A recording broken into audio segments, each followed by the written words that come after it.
This is the Amazing Digital Circus. It's an indie animation project made by Gooseworks, distributed by Glitch, and is entirely free on YouTube. And even though the pilot was released over 2 years ago, it's still taking over the internet, getting hundreds of millions of views. The Amazing Digital Circus is leading a change we've been waiting for on YouTube, but how has this indie animation group outsmarted Hollywood, and what does that mean for the future?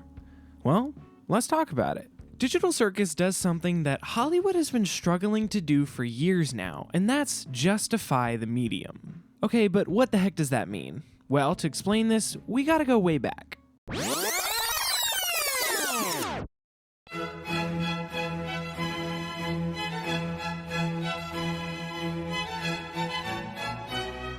What is a medium?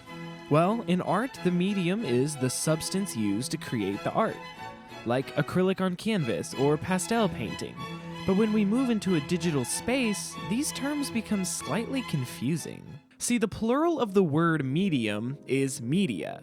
So the name digital media literally means digital mediums. Media theorist Marshall McLuhan coined the term "the medium is the message" in his 1964 book, Understanding Media, The Extensions of Man. McLuhan argued that the medium itself, not just the content it carries, fundamentally shapes how people perceive, think, and interact. A sitcom, a news show, and a commercial might all appear on TV, but television as a medium shapes all of them through its visual intimacy, rhythm, and mass accessibility. McLuhan said the message of any medium or technology is the change of scale, pace, or pattern that it introduces into human affairs. With this definition, the media of digital content would be things like movie theaters, streaming services, and social media sites like Instagram and YouTube. With that historical context out of the way, let's go back to the topic at hand. By not just publishing the Amazing Digital Circus on YouTube, but creating it intentionally for this digital medium,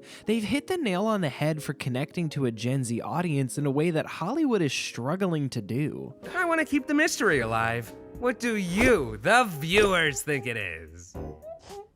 Will you stop doing that? Disney, Pixar, Marvel, etc., they're all creating movies for streaming, a medium that as a society we love to hate. Streaming has without a doubt changed the scale, pace, and patterns of our lives in, I would say, a bad way. When TV and movies are so readily accessible, it increases the scale of what we can consume, which means studios need to work harder to produce more content faster. Which is hilarious because studios did this to themselves. They built their entire business on us constantly consuming their content, which drops our attention spans and forces them to make higher volumes of art very quickly. And when you do that, there's no room for thought or intention, and they have to do the easiest thing that's going to get the most people in seats upon first glance, which usually means it's time to recycle something familiar. So when they put a movie built for streaming in a theater, it feels cheap and fake because it was built for a medium that has a lower expectation. This is where the digital circus conversation gets really interesting. YouTube has always been the accessible platform. You can watch whatever you want, whenever you want. Big studios have accounts on there to post behind the scenes and trailers and whatnot, but you go on YouTube mainly to watch independent creators. YouTube was originally for casual vlogs, sketch comedy, product reviews, and music videos, but now if you look closely, these independent creators are starting to go toe-to-toe with Hollywood. The Amazing Digital Circus is leading a movement we've been slowly building where creators make long-form series specifically for YouTube. Sidebar, I understand that you can watch Digital Circus on Netflix and Prime now, which is dope, but since the show's core audience is on YouTube and that's where it started, I'm gonna focus on that.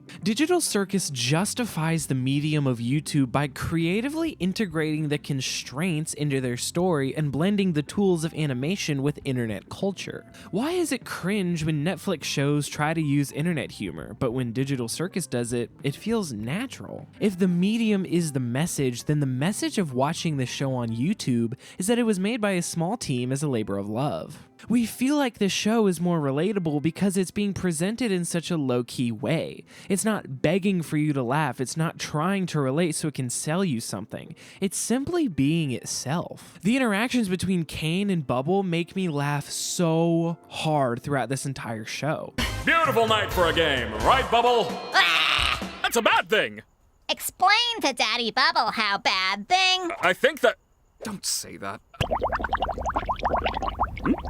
No, thanks. I'm trying to quit. Digital Circus has mastered the timing and balance of unhinged, randomly generated humor that dates back to the early days of Vine. But even beyond the humor, think about how no one in the circus can swear. This intentional story choice is also a way to get around YouTube censors without sacrificing story quality. We are so used to people on YouTube censoring themselves to stay away from getting demonetized to the point where we don't even think about the story decision. But if we watched the show in a different medium like streaming, it would read completely different. Digital Circus borrows tools from the sitcom days, letting its story play through episodic adventures with some narrative through lines. But they are not even close to the first people to reuse this format. Gaming YouTubers have been doing this since the dawn of time. Every episode is a new level or a new game or has a new task in the same game we've been playing. Digital Circus is not reinventing the wheel, it's just using the same tools to do something completely different. In 2020, everyone was trying to make lockdown content, and it was not going well. We started to wonder if TV was cooked forever, and then Bo Burnham released one of the most revolutionary pieces of media for our generation, Inside. Another sidebar, I can't recommend Inside for everyone just because it's kind of a lot, but its impacts are too important not to talk about. Inside changed the public's perception of what a comedy special could be. It was small, lonely, and seamlessly blended the tools of the internet and film to create something that connected to an entire generation in a way that network TV couldn't. Digital Circus works because it's doing the exact same thing. It's using familiar tools in ways we've never seen before.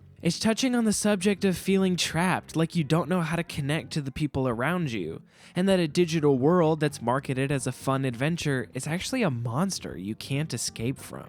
It's the perfect internet show. We're continually raising the bar for YouTube, and that excites me. Some other YouTubers I think that are doing this well are people like Ish, who did the 1,000-player Minecraft experiment. Yeah, it's a 2.5-hour Minecraft video, but the storytelling expressed here is better than the last few Marvel movies. I also really love this channel called Super Ordinary, where this guy makes Netflix quality documentaries about living a full and creative life, but still using the internet toolbox to make it more unique and entertaining to justify the medium. I believe there is a future where YouTube becomes a respected streaming service, but it's already kind of there. And as more streaming services start to add user-generated content as a last-ditch effort, just remember, the medium is the message. Thank you for watching.